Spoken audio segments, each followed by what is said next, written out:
And welcome back to Newsmax Now. I'm Miranda Kahn, and we continue to focus on that very deadly train derailment just north of Philadelphia. Mayor Michael Nutter just wrapped up a news conference a short time ago. He is responding to a report by the Wall Street Journal that is claiming that train may have been going upwards of 100 miles per hour.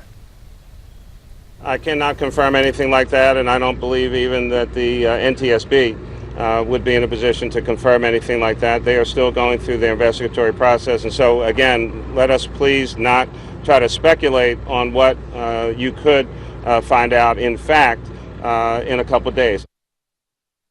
Is reporting that they analyzed video from a nearby business, and they say it was traveling between 78 to 98 miles per hour. Also at that news conference, both Pennsylvania Senators Bob Casey and Pat Toomey, they praised the mayors and the first responders who responded to that crash.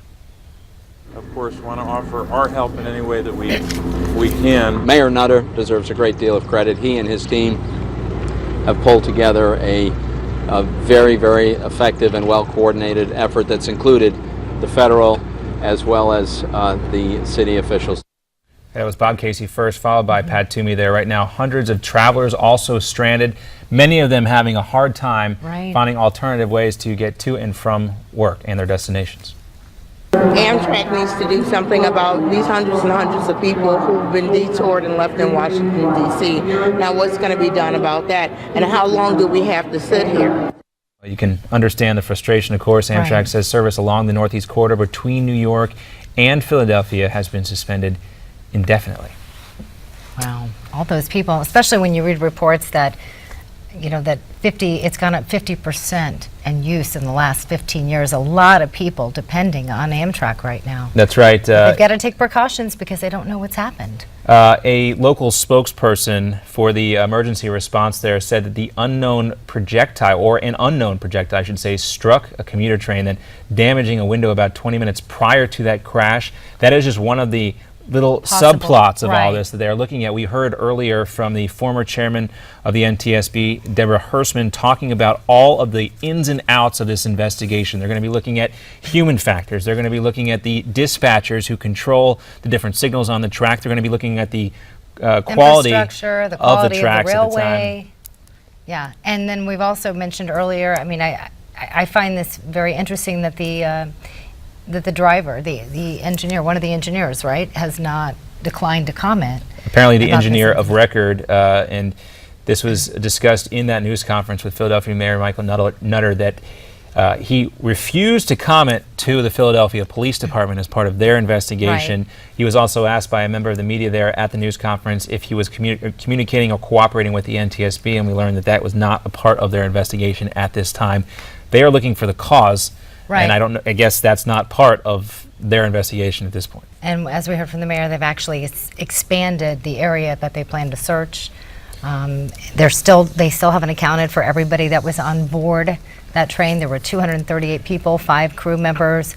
What we know right now is 7 of those are presumed dead. I think we have Deborah Hersman, the current president and CEO of the National Safety Council, as we mentioned, the former chairman of the National Transportation Safety Board, joining us again. Deborah, thank you for checking back with us.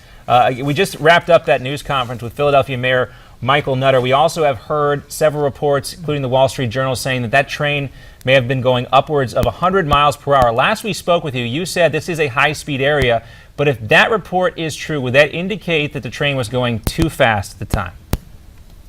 Well, you've got to look at the track and the class of the track and identify what this train should be doing as far as speed is and whether it was complying with those speed requirements. And so they will be able to determine that when they look at the recorders and they interview the employees. All of these speeds and timetables are published, so that information should be fairly easy for them to track down. Well, let's talk about the employee aspect of this, because we heard, again, in that news conference, the engineer of this train not cooperating with police at this point also asked if he or she is cooperating with the NTSB. They said that's not part of the investigation at this time, but eventually the investigators on the ground do want to talk to this engineer, no? Absolutely. It's really critical to get the perspectives of crew members when they are involved in a crash. We're very thankful that they survived, and it's an opportunity to talk with them. And so when they interview them, they will want to know what was going on in the locomotive cab if there were any problems, any issues that needed to be diagnosed, whether they were familiar with the operation of the equipment. And so it really is an opportunity for them to give their side of the story to help safety. Now, you mentioned earlier that they found the black box. What information will this reveal?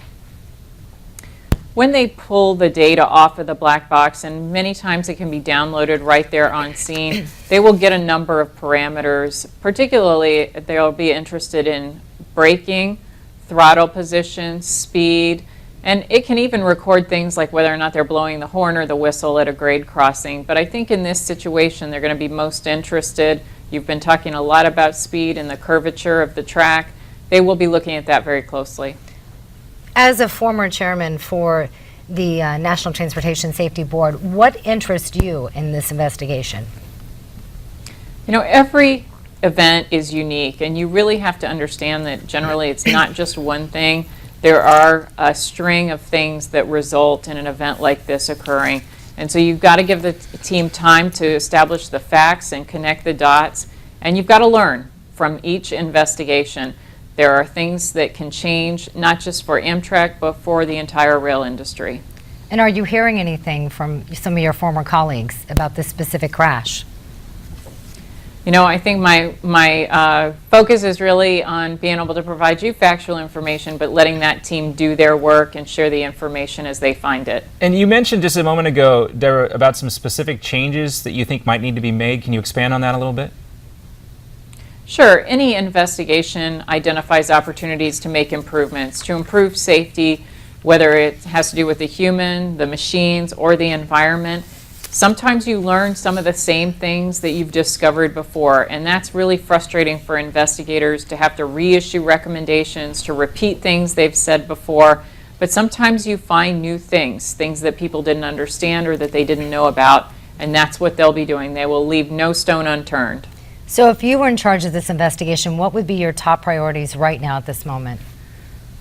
Really securing all of the perishable evidence, downloading the recorders, and interviewing the crew members. All right, Deborah Hersman, the President and CEO of the National Safety Council, former chairman of the NTSB.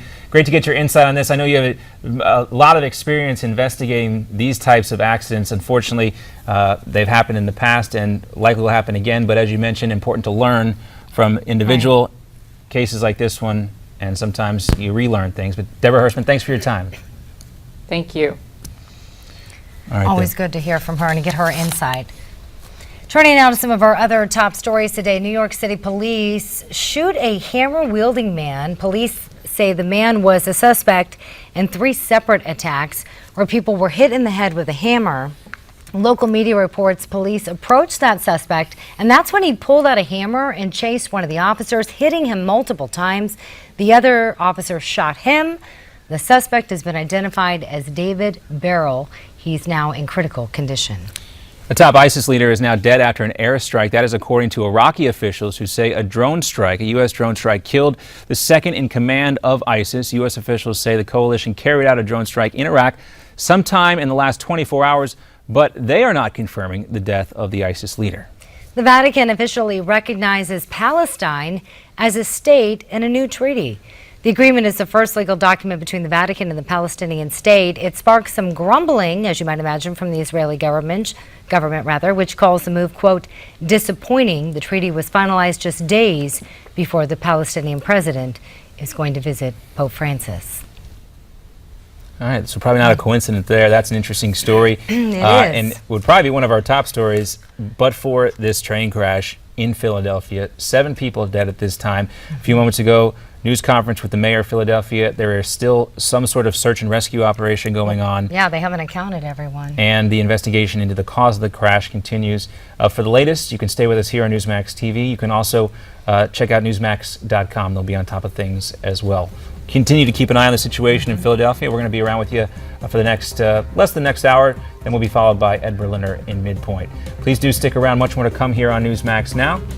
We'll be right back after this.